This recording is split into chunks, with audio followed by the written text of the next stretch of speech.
মহলপুরের জঙ্গলে একটি ছোট্ট পরিবার বসবাস করত।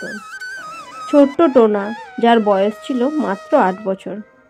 তার সৎ মা তাকে দিয়ে বাড়ির সমস্ত কাজ করাতো, কিন্তু টোনা কোনো প্রতিবাদ করত না। ও, কত বেলা হয়ে গেল, এখনো পর্যন্ত মহারাজার ঘুম ভাঙেনি। এই টোনা, ওর তাড়াতাড়ি, বাড়ির সমস্ত কাজগুলো কে করবে? তোর মরা মা এসে করবে? টোনা তো এক ঝটকায় বিছানার উপরে উঠে বসলো। হ্যাঁ ছোট মা, যাচ্ছি, আমিই সব করব। মিনতি হচ্ছে টোনার ছোট মা। মিনতির চিৎকার শুনে পাশের ঘর থেকে তার ছোট্ট মেয়ে পুটু সেখানে আসে। কি গো মা, তুমি দাদাকে এত চিৎকার করছো কেন? তুই যেটা জানিস না সেটা নিয়ে কোনো কথা বলবি না। চুপচাপ স্কুল যাবার জন্য রেডি হবি, চল। হ্যাঁ চলো, তাই আমাকে রেডি করে দেবে। এই, আর তোকে বলছি, তুই ভালো করে শোন। আমি বোনকে স্কুলে যাবার জন্য রেডি করছি, তুই সমস্ত কাজগুলো সেরে রাখবি। যদি দেখি কোনো কাজে গড়বড় হয়েছে, তোর তো আজ আস্ত রাখবো না। না ছোট মা, আমার কোনো কাজে ভুল হবে না, তুমি যাও, বোনকে রেডি করে দাও।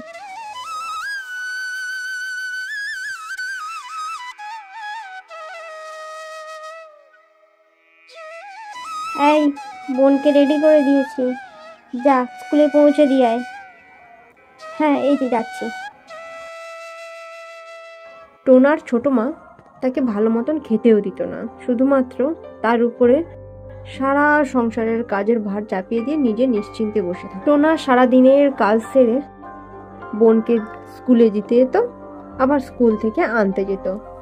এই নে পুটু, একটু মাছটা খেয়ে নে। ছোট মা, আমাকেও না খুব খিদে পেয়েছে, আমাকে এবার একটু খেতে দেবে? হ্যাঁ দিচ্ছি, ওখানে বসো।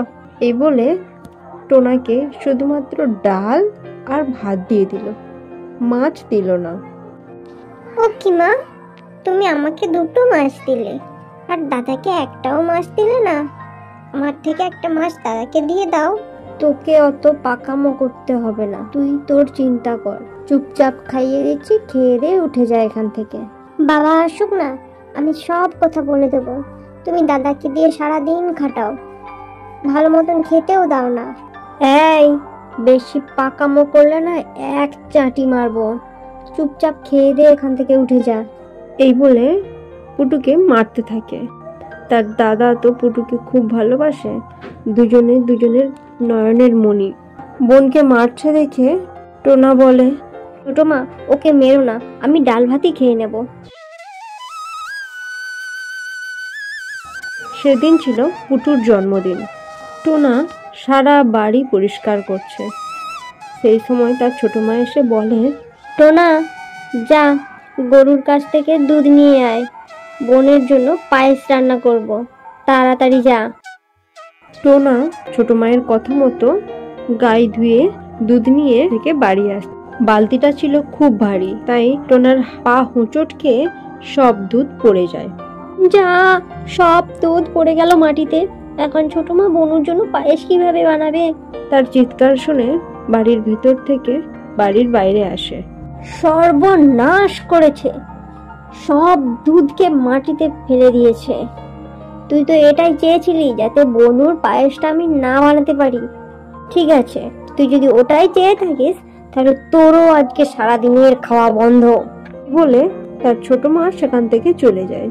সারাটা দিন ছেলেটা খাটাখাটনি করছে। বনুর কেক কাটা হচ্ছে, সেখানে পর্যন্ত তার যাবার জো নেই। সারাদিনের ক্লান্তি হয়েছে, সেই জন্য সে তার ঘরে গিয়ে ঘুমিয়ে পড়েছে।